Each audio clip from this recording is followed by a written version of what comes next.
Currency future, ये बड़ा important topic है।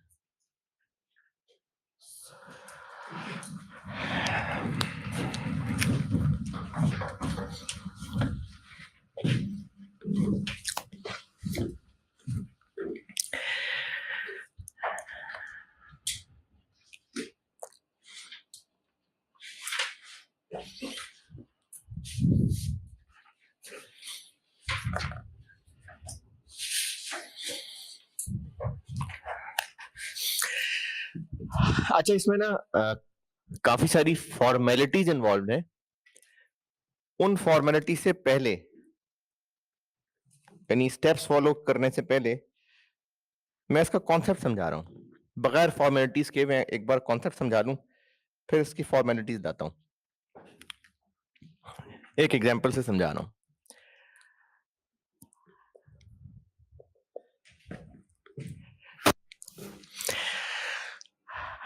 एक यूएस कंपनी, और उसने गुड्स बेची on 1 January 22 for 150,000 sterling on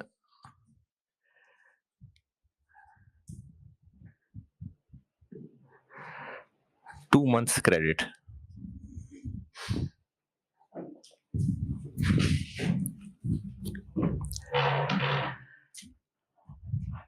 अब रिस्क क्या है इसको?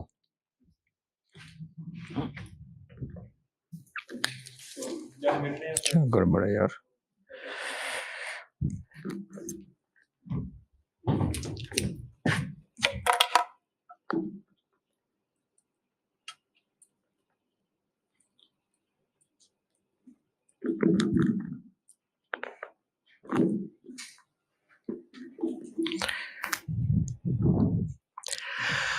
हाँ जी, क्या रिस्क है इसको? कि 2 महीने के बाद जब पैसे मिलेंगे तो उस वक्त एक्सचेंज रेट क्या होगा पता नहीं। एक हल ये था इसके पास कि मनी मार्केट हेज कर ले, एक हल ये था कि फॉरवर्ड हेज कर ले, एक हल ये है कि एक मार्केट है फ्यूचर मार्केट। यहां पर सिर्फ वादे होते हैं, यानी एक पॉलिटिकल मार्केट है, यहां पर होते हैं सिर्फ वादे। 1 जनवरी वाले दिन ये कंपनी 1 जनवरी वाले दिन ये कंपनी इस मार्केट में एंटर होगी और एक प्रॉमिस कराएगी। प्रॉमिस ये कराएगी कि जब 31 मार्च का दिन आएगा, 31 मार्च क्या है बताता हूं, बस ऐसे ही कह रहा हूं, तो हम प्रॉमिस कराएगी to sell 1.5 lakh sterling on 31 March at a price of 1.7। ये कंपनी एक मार्केट में जाएगी और एक वादा कराएगी कि जब 31 मार्च का दिन आएगा तो हम इस मार्केट में आके 1.5 लाख स्टर्लिंग बेचेंगे। और ये जो प्राइस होगी ना, ये हमने खुद नहीं कही होगी। हम जिस दिन इस मार्केट में एंटर हो रहे होंगे उस दिन ये प्राइस इस मार्केट में चल रही होगी। यानी ये रेट हमने नहीं डिसाइड किया। जैसे स्टॉक मार्केट में एंटर हो ना, और स्टॉक मार्केट में एंटर होकर हम कहते हैं शेयर खरीदने, तो कितनी प्राइस पे शेयर खरीदने, जो उस वक्त रेट चल रहा होगा। तो फ्यूचर मार्केट कोई मार्केट है जिसमें हर रोज कोई ना कोई ये एक्सचेंज रेट्स चल रहे होते हैं, कम ज्यादा होते रहते हैं। 1 जनवरी वाले दिन ये कंपनी इस मार्केट में एंटर हुई और एक वादा कराई कि जब 31 मार्च का दिन आएगा, 31 मार्च क्या है बताता हूं, जब 31 मार्च का दिन आएगा तो हम 1.5 लाख स्टर्लिंग बेचेंगे। और कितने प्राइस पे बेचेंगे? जो उस दिन मार्केट में रेट चल रहा था। तो इस कंपनी ने जाके इस रेट के ऊपर 1.5 लाख स्टर्लिंग बेचने का वादा कर लिया इस दिन।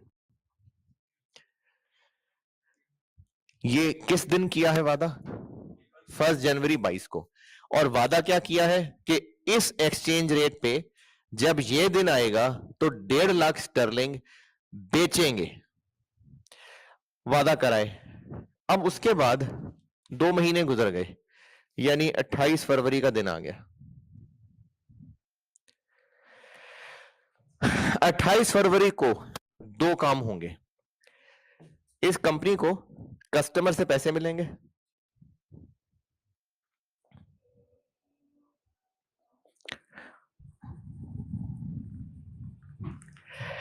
मिल गए।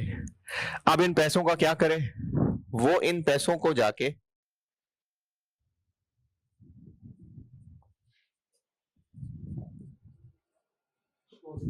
स्पॉट मार्केट में जाके बेच दे। किस रेट पे?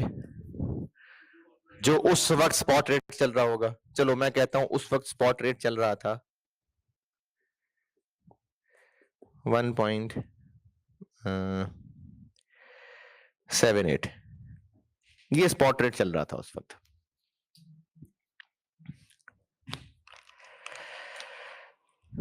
और साथ ही साथ 28 फरवरी को ये इस मार्केट में दोबारा जाएंगे, फिर से एंटर होंगे और एक और प्रॉमिस कराएंगे। और अब की बार प्रॉमिस कराएंगे कि जब 31 मार्च का दिन आएगा तो हम 1.5 लाख स्टर्लिंग खरीदेंगे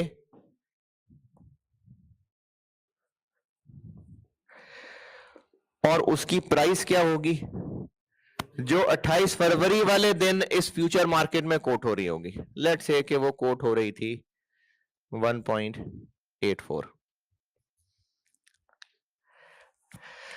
फ्यूचर हेजिंग ये है कि जिस दिन इस कंपनी ने चीजें बेची उसको फिक्र लग गई कि 2 महीने के बाद जब 1.5 लाख स्टर्लिंग मिलेगा तो एक्सचेंज रेट क्या होगा। अब इस फिक्र को हेज करने के लिए वो इसी दिन, यानी जिस दिन उसको फिक्र हुई और उसको हेज करना चाह रहा है, उस दिन जाएगा वो फ्यूचर मार्केट में और एक वादा करके आएगा कि स्टर्लिंग 1.5 लाख हम बेचेंगे इस दिन इतने रेट पे।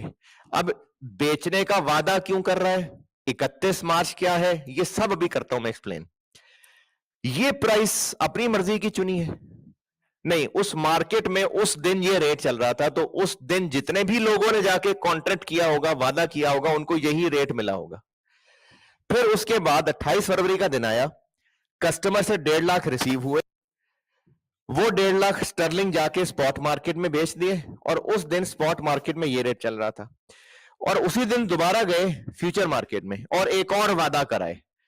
अब की बार वादा किया 1.5 लाख स्टर्लिंग खरीदने का। दिन वही है कि जब 31 मार्च आएगा, और अब की बार इस वादा करते हुए क्या प्राइस का वादा किया जो उस दिन फ्यूचर मार्केट में चल रहा था। अब इस सारी कहानी का नेट आउटकम क्या निकला? इस सारी कहानी का नेट आउटकम यह निकला कि इनको स्पॉट से कितने डॉलर मिले, स्पॉट मार्केट से कितने डॉलर मिले। 28 फरवरी को नेट आउटकम क्या होगा? 1.5 लाख स्टर्लिंग जब इन्होंने स्पॉट मार्केट में जाके बेचे तो उस वक्त कितने का एक स्टर्लिंग था,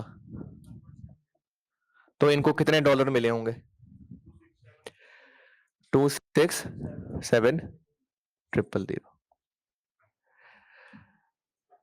और फिर ये जो फ्यूचर मार्केट में 2 वादे कराए, इन 2 वादों ने एक दूसरे को कैंसिल कर दिया, क्योंकि इस दिन इतने स्टर्लिंग बेचने का वादा है और इसी दिन इतने स्टर्लिंग खरीदने का वादा है।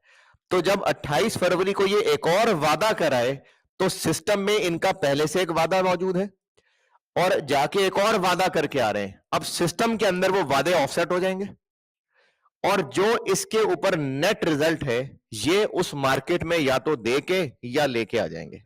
नेट रिजल्ट क्या? नेट रिजल्ट ये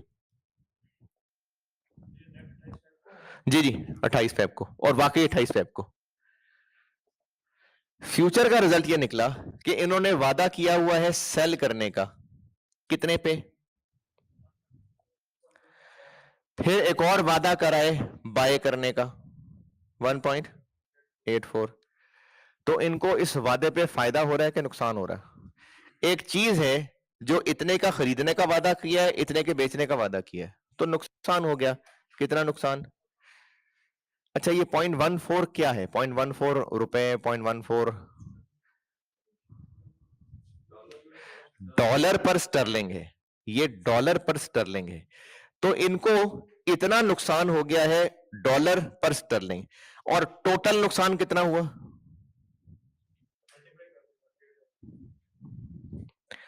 1.5 लाख स्टर्लिंग पे उनको टोटल नुकसान हुआ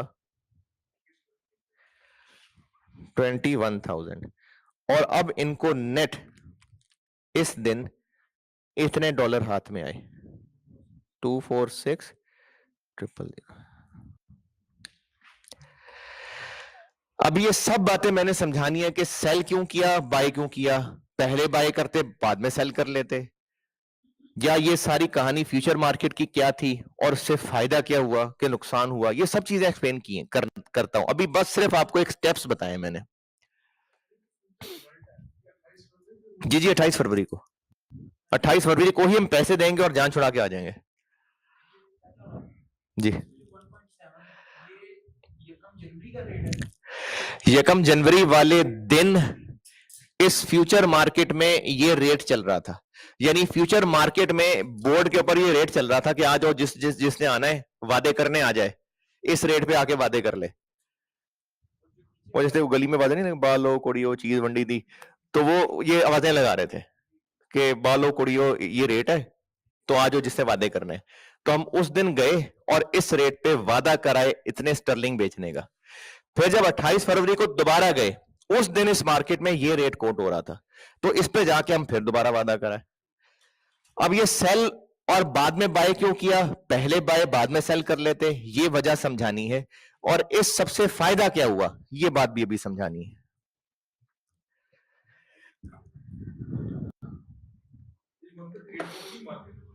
क्या जी? जी जी जी, फ्यूचर मार्केट एक ऑर्गेनाइज्ड मार्केट है, जैसे स्टॉक मार्केट होती है। इस मार्केट में ये वादे खरीदे बेचे जा रहे होते हैं।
यहां तक कैलकुलेशन के हवाले से कुछ सवाल है तो पूछें। रीजंस मैंने अभी नहीं समझाए, कैलकुलेशन के हवाले से कुछ पूछना है तो पूछें कि क्या किया है। हाँ जी, जाग रहे हैं।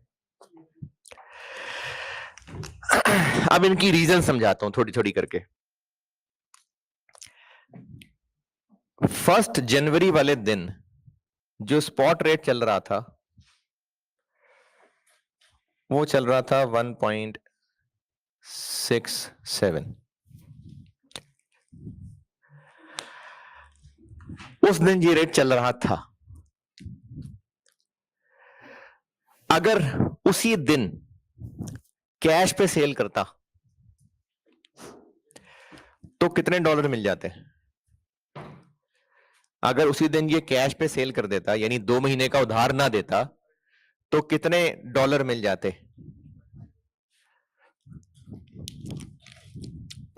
150,000 इंटू 1.67, 250,500। लेकिन 2 महीने उधार करने का फायदा हुआ उसको कि नुकसान हुआ? हाँ, स्पॉट में फायदा हो गया क्योंकि डॉलर महंगा हो गया, जो है वो स्टर्लिंग महंगा हो गया तो ज्यादा डॉलर मिल गए। तो उसको इवेंचुअली कितने पैसे मिले?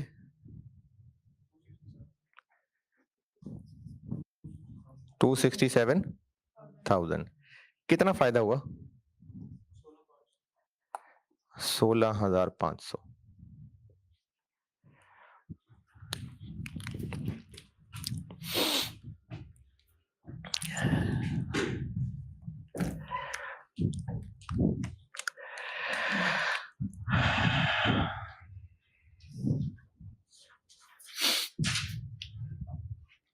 अच्छा, मैं ये वैल्यूज भी रहने देना चाहता हूं, इसलिए ना मैं इसके साथ ही वैल्यूज बदल के सवाल करता हूं।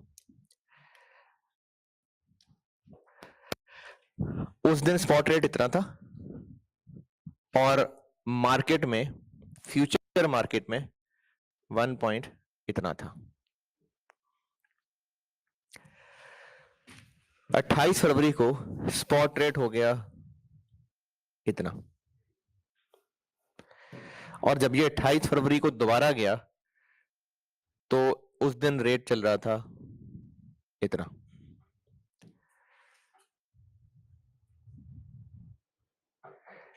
इतना। यही वाली कैलकुलेशन करता हूं।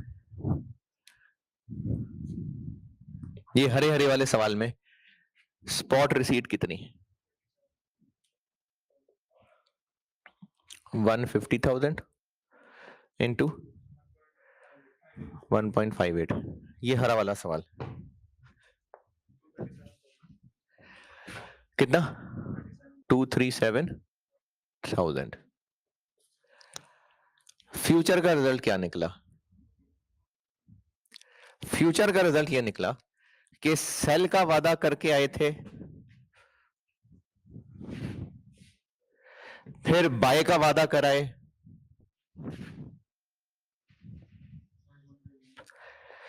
पॉइंट 1 का गेन हो गया। टोटल गेन कितना हो गया? 1.5 लाख इंटू 0.1, 15,000 का गेन हो गया। और नेट 252,000।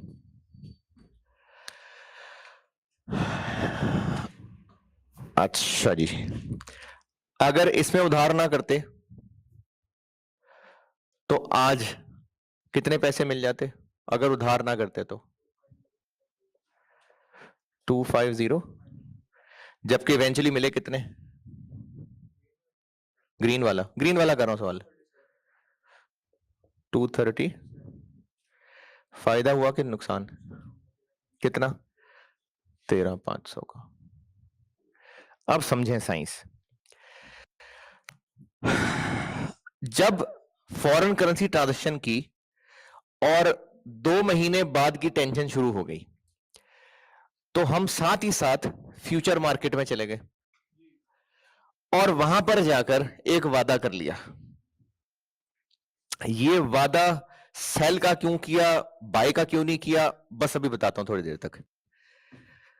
उसके बाद 2 महीने बाद या तो हमारा फायदा हो जाना है या नुकसान हो जाना है। अगर नुकसान हो गया, किस चीज का नुकसान? उधार करने का, स्पॉट पे नुकसान। तो हमने वादों में ऐसा खेला था कि इन वादों में गेन आ जाएगा, और अगर असल में हो गया नुकसान, नहीं, असल में हो गया फायदा, तो हमने वादे ऐसे उलझाए हुए थे कि यहां नुकसान हो जाएगा। तो ये जो रिस्क था ये मिनिमाइज हो जाएगा। यानी अगर बहुत ज्यादा फायदा हो गया तो इधर नुकसान उसको औकात पे वापस ले आएगा, और अगर बहुत ज्यादा नुकसान हो गया तो इधर का फायदा उसको ऑफसेट कर देगा। यानी हमने इन वादों में ऐसा सेटअप बनाया है कि अगर स्पॉट मार्केट में नुकसान हो गया तो यहां फायदा होकर उसको बराबर कर देगा, और अगर स्पॉट मार्केट में, पता नहीं क्या बोला था मैंने, फिर बोल देता हूं, अगर स्पॉट मार्केट में फायदा हो गया तो यहां नुकसान होकर ऑफसेट कर देगा, और अगर स्पॉट मार्केट में नुकसान हो गया तो इधर फायदा होकर ऑफसेट कर देगा। तो हम टेंशन से असल में बचना चाह रहे हैं, क्योंकि स्पॉट मार्केट में फायदा भी हो सकता है, स्पॉट मार्केट में नुकसान भी हो सकता है। तो खुशी से भी हार्ट अटैक हो सकता है और दुख से भी हार्ट अटैक हो सकता है, हम उससे बचना चाह रहे हैं। तो हमने इन वादों में ऐसा सेटअप बनाया कि अगर वहां फायदा हुआ तो ये नुकसान उसको ऑफसेट कर देगा, और वहां नुकसान हुआ तो यहां का फायदा उसको ऑफसेट कर देगा। अब ये सेल पहले और बाय बाद में करना है या बाय पहले और सेल बाद में करना है, ये समझाता हूं मैं आपको। इतनी सी साइंस समझ आई कि स्पॉट में फायदा तो यहां नुकसान, वहां नुकसान तो यहां फायदा। यहां तक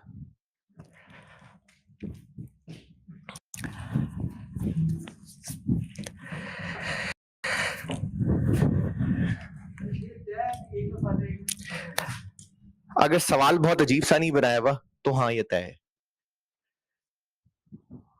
यानी अगर सवाल बगैर सोचे समझे बना दिया तो दोनों जगह नुकसान भी हो सकता है, अदरवाइज सिस्टमैटिकली चलें तो ऐसा ही होगा।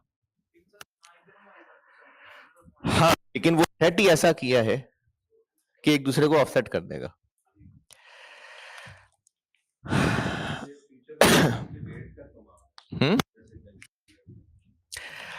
उस मार्केट में जो रेट चल रहा है हम उसी में ही खेल रहे हैं असल में। अब ये फैसला कैसे करना है कि सेल करना है या बाय करना है, अब ये समझाने लगा। ये समझा के फिर इसके फॉर्मल स्टेप्स के साथ सवाल कराता हूं।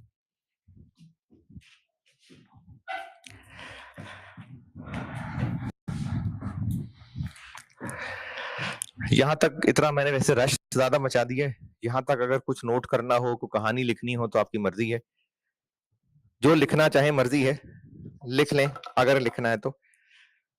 फिर मैं ये सेल बाय या बाय सेल की रीजन बताता हूं, और फिर फॉर्मल स्टेप्स के साथ सवाल करता हूं।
अच्छा, ये सेल और बाय और सेल का फैसला कैसे करना है ये समझाता हूं। ये मिसाल मैं जब से फ्यूचर पढ़ा रहा हूं तब से यही मिसाल दे रहा हूं, पता नहीं मुझे ये मिसाल बड़ी रियलिस्टिक लगती है, इससे रिलेटेड है तो जुए की मिसाल, लेकिन ये जुआ ही है सारा, ये सारा जुआ ही है। पाकिस्तान इंडिया का मैच है संडे को, और अगर एक प्लेयर को मैच फीस मिला करती थी 10 लाख, एक मैच की फीस 10 लाख, अब चूंकि वर्ल्ड कप खेलने जा रहे हैं तो उसका कॉन्ट्रैक्ट हो गया रिवाइज, और उसको कहा कि अगर तो जीत गए तो फिर तुम्हें 15 लाख दे देंगे, और अगर हार गए तो 5 लाख दे देंगे। पहले उसकी फीस होती थी 10 लाख, अब उसका मैच कॉन्ट्रैक्ट रिवाइज कर दिया और कहा कि अगर तो जीते गए तो इतने पैसे मिलेंगे, हारोगे तो इतने पैसे मिलेंगे। अब इसको, इस खिलाड़ी को डर किस बात का है? हारने का कि जीतने का? हारने का। जिस चीज से ये डर रहा है ना, अपने उस डर पे जुआ खेल लेगा। इसको मैच हारने का डर है कि जीतने का, तो ये हारने पे जाके जुआ लगा लेगा। अब ये जुआ लगाएगा जाके कि अगर पाकिस्तान हार गया तो 5 लाख रुपए, नहीं, पाकिस्तान के हारने पे जुआ लगाया इसने। अगर पाकिस्तान हार गया तो 5 लाख मिल जाएंगे, शर्त लगा ली, चले जाके दोस्तों से 5-5 लाख की शर्त लगा ली, हारने पे शर्त लगा ली। अगर पाकिस्तान हार गया तो इसको 5 लाख मिल जाएगा, अगर पाकिस्तान जीत गया तो इसको देने पड़ेंगे, शर्त लगा ली इसने जाके। अब रिजल्ट ये निकला कि पाकिस्तान मैच जीत गया। अब पाकिस्तान जीत गया तो इसको फीस कितनी मिली? 15 लाख, लेकिन दोस्तों से शर्त हार गया तो इस जुए पे इसको 5 लाख देना पड़ गया, 10 लाख। और अगर पाकिस्तान मैच हार गया तो फीस कितनी मिली? 5 लाख, लेकिन ये शर्त जीत गया, 5 लाख वहां से भी मिल गया।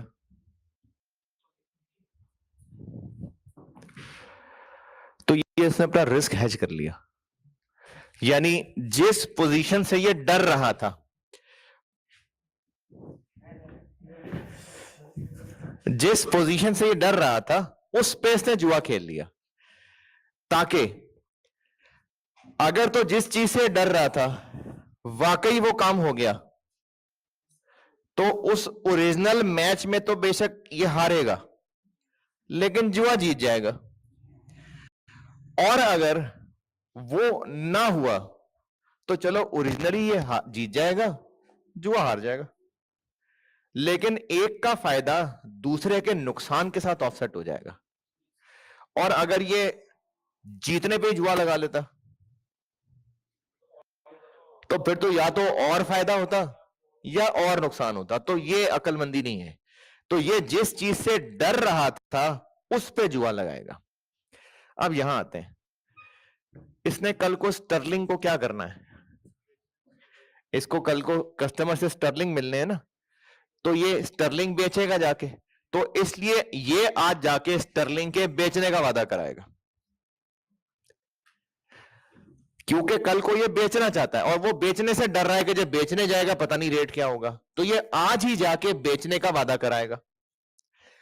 अब उसको पता है कि कल को इसने जाके इस वादे को कैंसिल ही करके आना, तो अगर तो कल को स्टर्लिंग महंगा हो गया, कल को स्टर्लिंग महंगा हो गया तो असल में तो उसको फायदा हो जाएगा, लेकिन यहां पर महंगा होने की वजह से नुकसान हो जाएगा। और अगर कल को स्टर्लिंग सस्ता हो गया तो यहां, कल को स्टर्लिंग सस्ता हो गया तो यहां पर नुकसान हो जाएगा, यहां फायदा हो जाएगा। तो इसलिए फ्यूचर मार्केट में उसने वादे सेट ही ऐसे किए हैं कि ओरिजिनली नुकसान होगा तो यहां फायदा होगा, ओरिजिनली फायदा होगा तो यहां नुकसान होगा, क्योंकि वो अपने रिस्क को हेज करना चाह रहे हैं। वो ना ज्यादा खुशी चाहता है ना ज्यादा दुख चाहता है।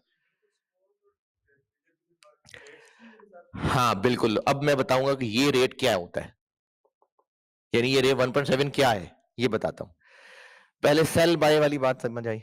अगर ये सवाल एक इंपोर्टर का होता कि इसने कल को स्टर्लिंग पे करने होते तो वो उसने मार्केट से जाके स्टर्लिंग खरीदने होते, इसको डर लग रहा होता, तो फिर वो जाके बाय का वादा करके आता और कल सेल का वादा करके इसको कैंसिल करता। Buy sell sell bye.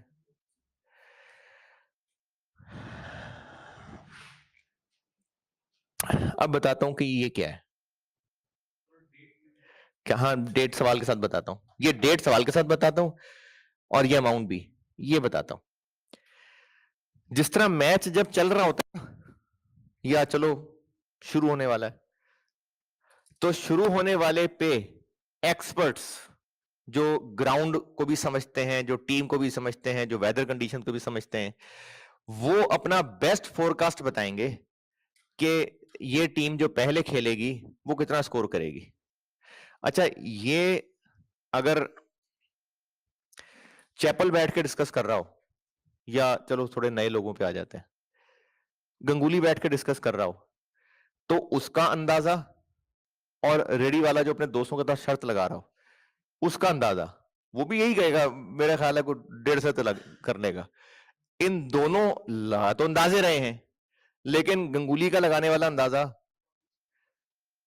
ज्यादा रियलिस्टिक होगा क्योंकि उसने पूरा एनालिसिस करके अंदाजा लगाया होगा। उसको ग्राउंड के हालात का पता, उसको वहां के मौसम का पता, उसको गेम प्रेशर का पता, उसके हिसाब से बेस्ट अंदाजा, यानी एक्सपर्ट है वो अंदाजा बता रहा है। तो ये जो फ्यूचर मार्केट में रेट चल रहा है ना, ये एक्सपर्ट्स की तरफ से एक फोरकास्ट चल रहा है। क्या फोरकास्ट? कि जब ये वाला दिन आएगा उस वक्त क्या एक्सचेंज रेट होगा। जिस तरह क्रिकेट मैच चल रहा होता है ना, तो अभी 23 ओवर हुए हैं, तो 23 ओवर लिखे हुए नीचे प्रोजेक्टेड स्कोर आ रहा होगा 340। तो ये 340 क्या स्कोर होगा? किस चीज का एस्टिमेट? नहीं नहीं, किस चीज का एस्टिमेट 340? तो कब? कब एंड पे? जब 50 ओवर हो जाएंगे। तो ये एस्टिमेट लग रहा है 23 ओवर के वक्त, लेकिन बेस्ट एस्टिमेट है कि जब 50 ओवर हो गए होंगे तो उस वक्त ये स्कोर होगा। अच्छा, अब 35 ओवर का खेल गुजर गया, अब प्रोजेक्टेड स्कोर आ रहा है 375। अब ये क्या है? उस टाइम फिर अगेन बेस्ट एस्टिमेट है कि जब 50 ओवर गुजर गए होंगे तो उस वक्त स्कोर क्या हो गया होगा। तो ये जो फ्यूचर मार्केट में ये रेट हर रोज चल रहा होगा ना, ये मार्केट के जो गुरुज होंगे उनका बेस्ट एस्टिमेट होगा कि इस दिन क्या से स्पॉट रेट होगा। तो ये वाला रेट उस मार्केट में एक्सपर्ट की तरफ से सेट किया हुआ रेट होगा और ये अंदाजा होगा कि जब ये वाला दिन आएगा तो उस वक्त स्पॉट रेट क्या चल रहा होगा। इसलिए ये अंदाजे इसको रिफ्लेक्ट करेंगे। यही वजह थी कि जब मैंने ये 1.67 से 1.78 किया, क्योंकि असल में रेट बढ़ते जा रहे हैं, तभी तो ये अंदाजे भी बढ़ रहा था। और जब मैंने इसको इधर से इधर कर दिया तो ये भी इधर से इधर हो गया। तो ये जो फ्यूचर मार्केट में रेट कोट हो रहा होगा, आपको तो गिवन होगा, ये उस मार्केट के एक्सपर्ट्स का बेस्ट अंदाजा है। बेस्ट अंदाजा अबाउट कि उस दिन, अच्छा किस दिन? जिस दिन का हम वादा कर रहे हैं, जब ये दिन आएगा तो इस दिन स्पॉट मार्केट में असल में क्या रेट चल रहा होगा, ये उसका बेस्ट एस्टीमेट है। जैसे जैसे दिन गुजरते जाएंगे ये एस्टीमेट क्लोजर होता जाएगा ओरिजिनल के।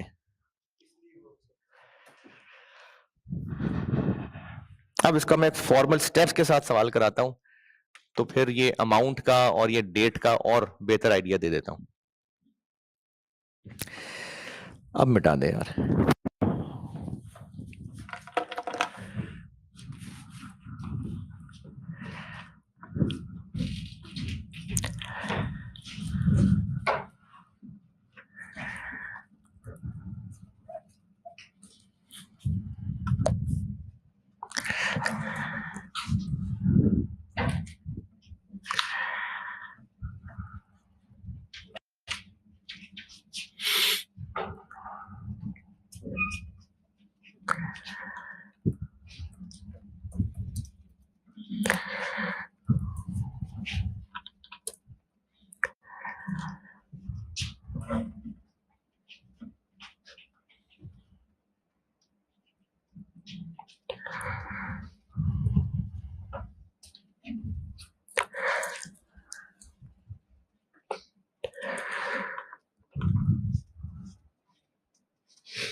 चलें एक सवाल लिखता हूं, उससे मैं ना आपको सारे स्टेप्स सिखाता हूं और बस कल फिर इसकी और प्रैक्टिस करेंगे।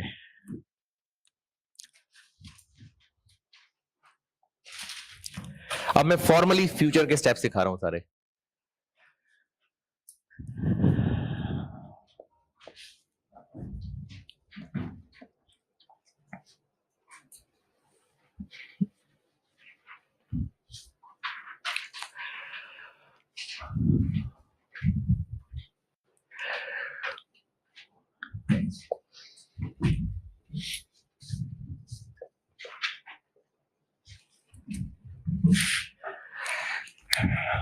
कैलकुलेटर दिखाना।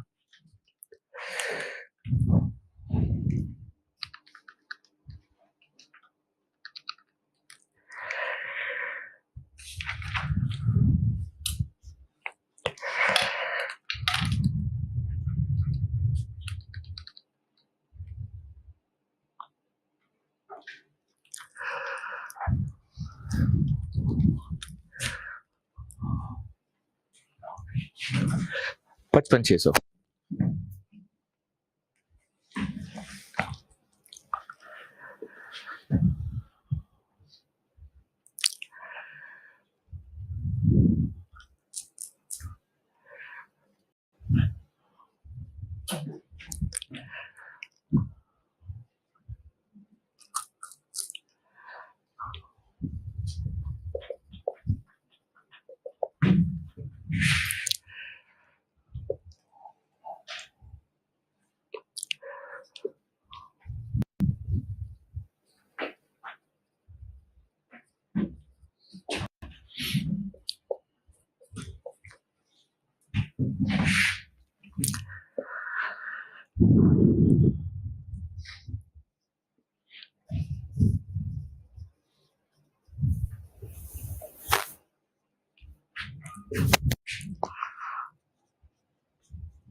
एग्जाम क्वेश्चन में सारी चीजें रिक्वायर्ड होंगी? नहीं, मैं आपको एक कंप्लीट पिक्चर दिखा रहा हूं।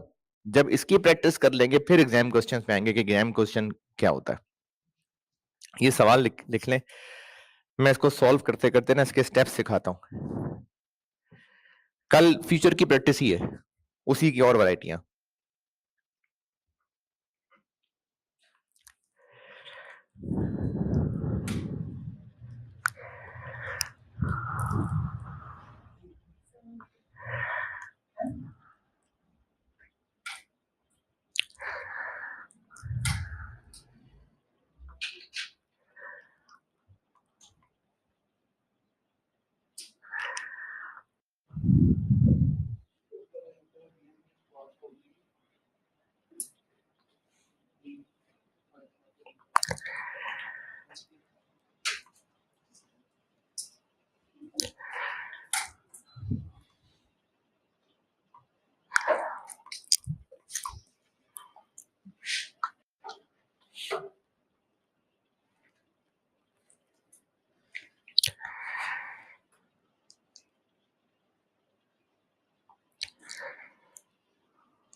हाँ जी, सवाल नोटेड।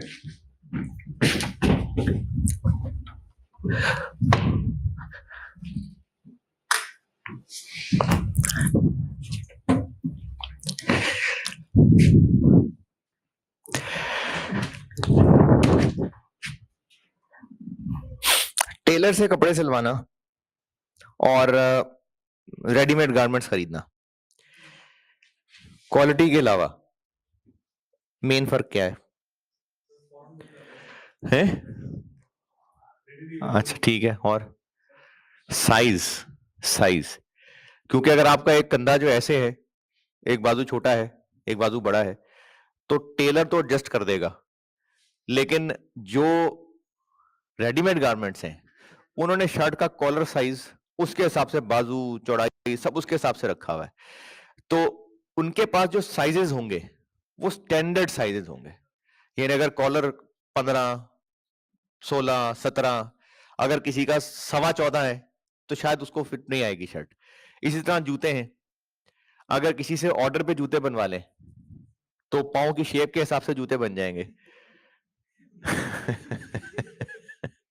लेकिन अगर खरीदेंगे तो हो सकता है किसी का पंजा चौड़ा हो, किसी का अंगूठा ज्यादा बाहर निकला हो। तो जब मार्केट से रेडीमेड चीज खरीदेंगे तो उसमें स्टैंडर्डाइजेशन होगी, कस्टम मेड नहीं हो सकता। फॉरवर्ड कस्टम मेड चीज है। बैंक से फॉरवर्ड 27 तारीख की डेट का $1,85,434 का भी किया जा सकता है। बैंक की एटीएम से पैसे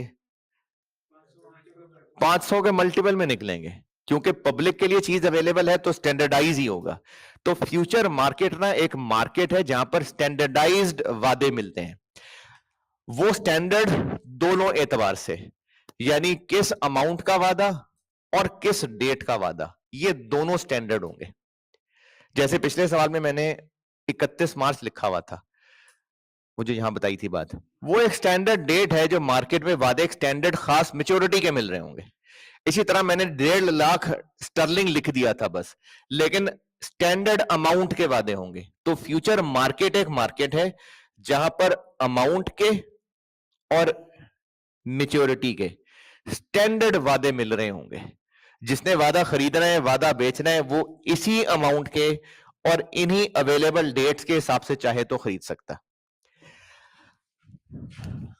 सॉल्यूशन, ये जो मैं समझाने के लिए स्टेप्स बता रहा हूं, वरना एग्जाम में जरूरी नहीं कि सारे स्टेप्स इसी तरह से ही करने होंगे। मैं सिर्फ समझाने के लिए 5-6 स्टेप्स तोड़ रहा हूं। एक काम ये देखना पड़ेगा कि हमने करना क्या है, यानी हमने जाके वादा क्या करना है। वादा मतलब कॉन्ट्रैक्ट, फ्यूचर कॉन्ट्रैक्ट। हमने वादा क्या करना है जाके, तो इसके लिए बताया था कि जिस काम से हम डर रहे हैं उसी पे जुआ खेल लेंगे। तो अभी वो किस काम से डर रहा है यूएस कंपनी वाला? क्योंकि उसने कल को स्टर्लिंग सप्लायर को पे करने हैं, तो वो स्पॉट मार्केट में जाके स्टर्लिंग खरीदने से डर रहा है कि बेचने से? खरीदने है ना, तो वो आज खरीदने का वादा कराएगा जाके। वो आज मार्केट में जाएगा और वादा कराएगा खरीदने का। तो वो आज करेगा बाय और बाद में फिर सेल करेगा।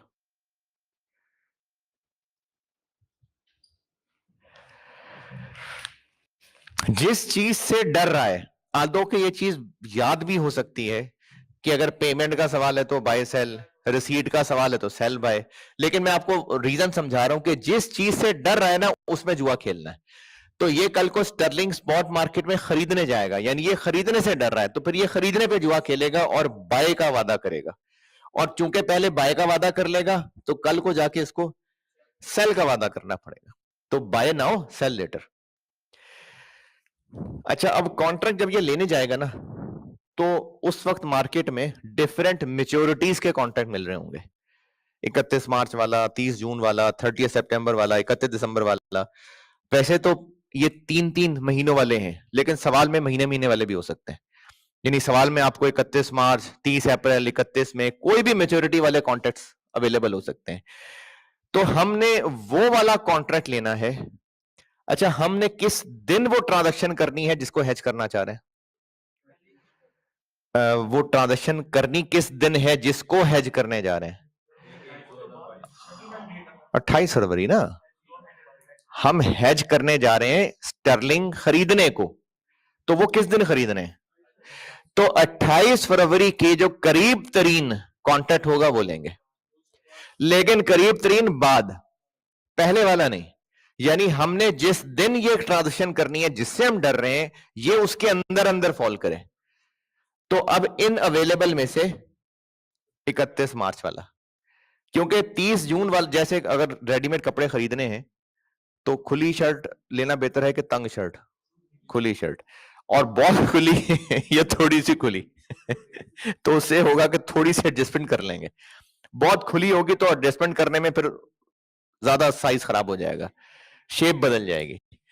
तो इसलिए अगर अपने एग्जैक्ट साइज की नहीं मिल रही, वैसे बचपन में खरीदी होती तो अम्मी बड़े कपड़े खरीदती है लेकिन अब अगर खरीदें तो स्टैंडर्ड साइज अगर नहीं मिल रहा पूरा, मतलब अपना साइज फिट नहीं आ रहा, तो थोड़े से बड़े साइज लेना बेहतर है, लेकिन थोड़ा सा बड़ा, बहुत ज्यादा बड़ा नहीं।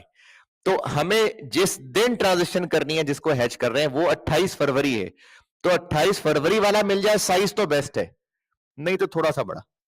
तो इनमें से 31 मार्च वाला।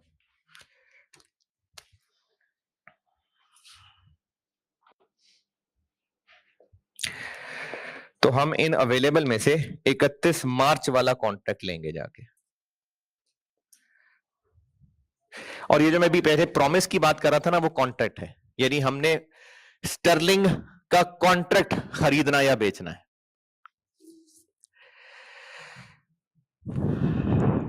अच्छा, ये डिसाइड हो गया कि 31 मार्च वाला और पहले बाय करना है। कितनी टोटल अमाउंट है जो हमने हेज करनी है? हमने इतनी अमाउंट हेज करनी है। अच्छा, एटीएम से 12,000 रुपए निकालने हैं, लेकिन एटीएम में है 500-500 के नोट, तो हमने तो 12,000 निकालने हैं। तो कितने नोट निकालेंगे? 24। एक नोट 500 का है, हमें टोटल 12,000 रुपए चाहिए, तो कितने नोट निकलेंगे? कैसे? 12,000 डिवाइडेड बाय एक नोट कितने का है। तो हमने टोटल इतने स्टर्लिंग हेज करने थे, इतने का एक वादा है, तो कितने वादे बाय कर लें? इसको इससे डिवाइड कर लें, यानी नंबर ऑफ कॉन्ट्रैक्ट्स कितने?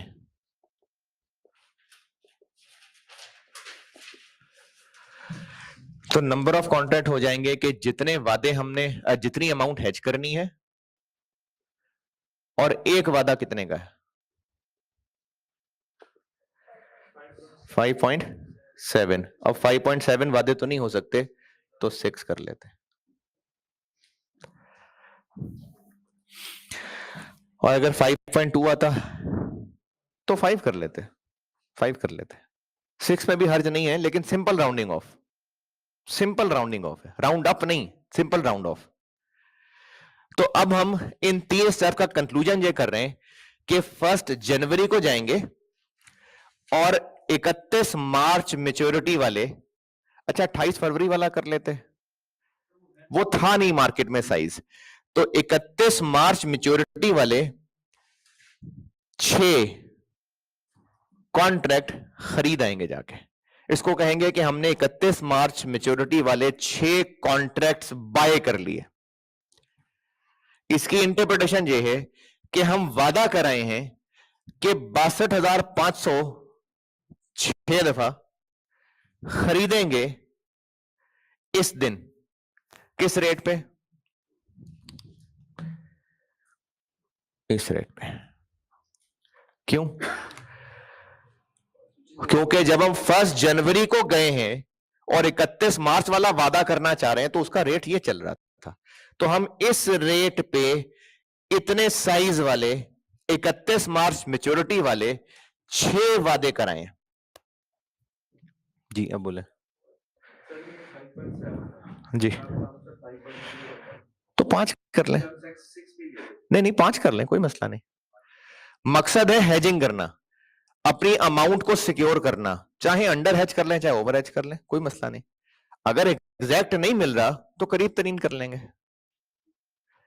लेकिन अगर आप इसका आंसर 5.3 पे भी 6 कर लेंगे तो गलत नहीं है। ये 3 काम हो गए आज, ये तीनों काम हो रहे हैं 1 जनवरी वाले दिन।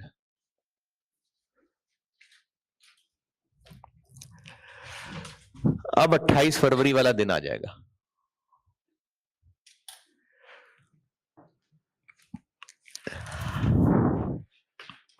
बस खत्म हो रहा है।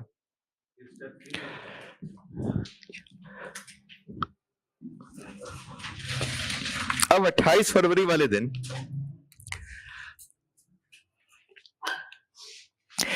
एक काम तो ये होगा कि हम स्पॉट मार्केट में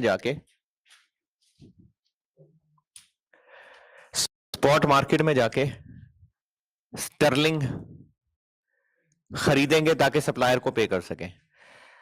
तो जब 28 फरवरी को स्पॉट मार्केट में जाएंगे तो 3,55,600 इतने स्टर्लिंग मार्केट से कितने रुपए नहीं कितने डॉलर के मिलेंगे? ये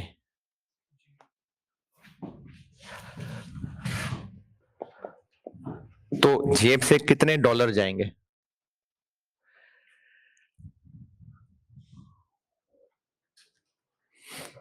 533,400।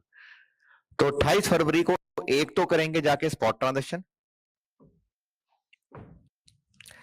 और दूसरा काम करेंगे कि फ्यूचर जाके, जो कि अभी शुरू में कहा था, सेल करेंगे और देखेंगे उसका आउटकम क्या निकला। उसका आउटकम ये निकला कि एक हम बाय का वादा करके आए थे, किस रेट पे? 1.48 पे। और 28 फरवरी को जब जाएंगे तो उस वक्त रेट क्या चल रहा है? 1.56। इस पे सेल का वादा कराएंगे।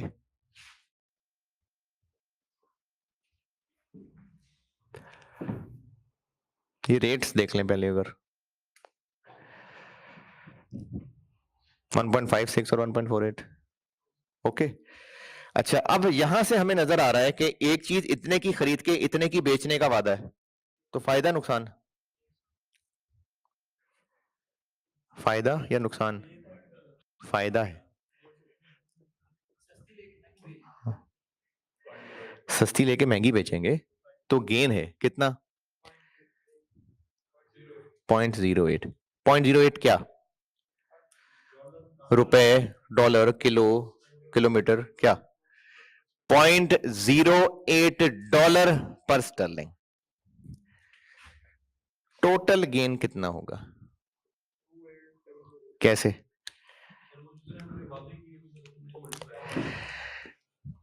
$0.08 पर स्टर्लिंग। 6 वादे करके आए हम। एक वादे में कितने स्टर्लिंग है?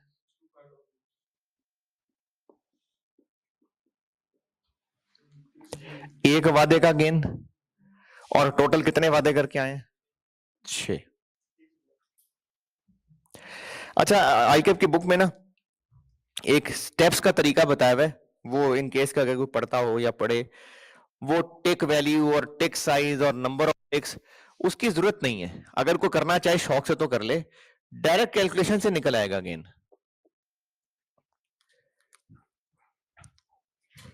वैसे एक टिक साइज होता है, फिर टिक मूवमेंट होती है, फिर टिक वैल्यू होती है, तो टिक टिक टिक टिक होता रहता है। तो आप डायरेक्ट ही फार्मूला लगा सकते हैं। कितना? 30,000। ये हो गया गेन।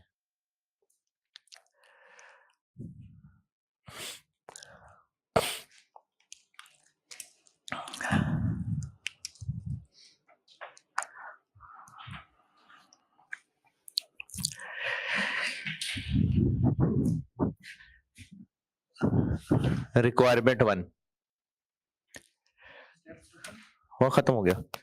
रिक्वायरमेंट 1, नेट डॉलर जेब से कितना जा रहा है?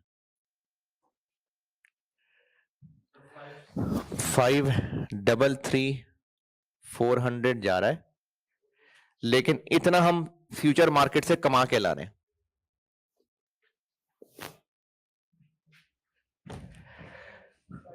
$503,400। तो क्या ये गेन लेस ही होगा? नहीं, अगर रिसीट वाला सवाल होता तो फिर ऐड हो जाता। इतना हम डॉलर खर्च करके आ रहे हैं और इतना कमा के ला रहे हैं, इसलिए नेट हो गया। दूसरी रिक्वायरमेंट, इफेक्टिवली हमें एक स्टर्लिंग कितने डॉलर का पड़ा? सप्लायर को कितने स्टर्लिंग दिए हमने? तो हमें 600 स्टर्लिंग देने के लिए इफेक्टिवली जेब से कितने डॉलर गए?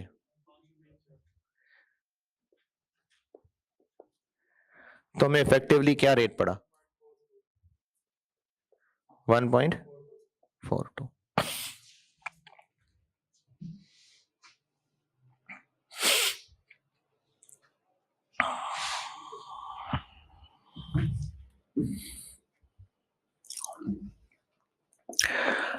और हमारा हेज एफिशिएंट रहा या नहीं रहा?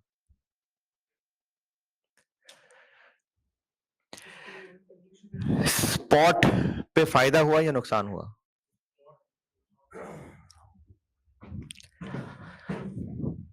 अगर आज ही पैसे दे देते तो इतने का स्टर्लिंग मिलता।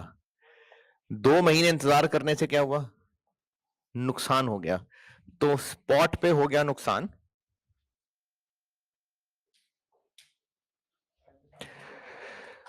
हमें $0.1 का नुकसान हो गया। 3,55,600। कितना नुकसान हो गया?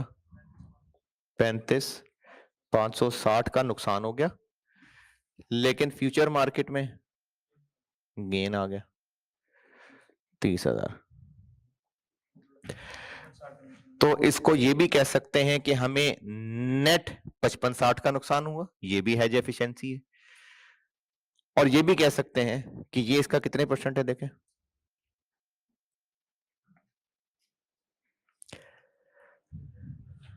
ये इसका कितने परसेंट? यानी हमारी हेजिंग 84.36% इफेक्टिव रही, यानी जितना नुकसान हुआ हमने उसको इतना कवर कर लिया। ये हेज एफिशिएंसी है।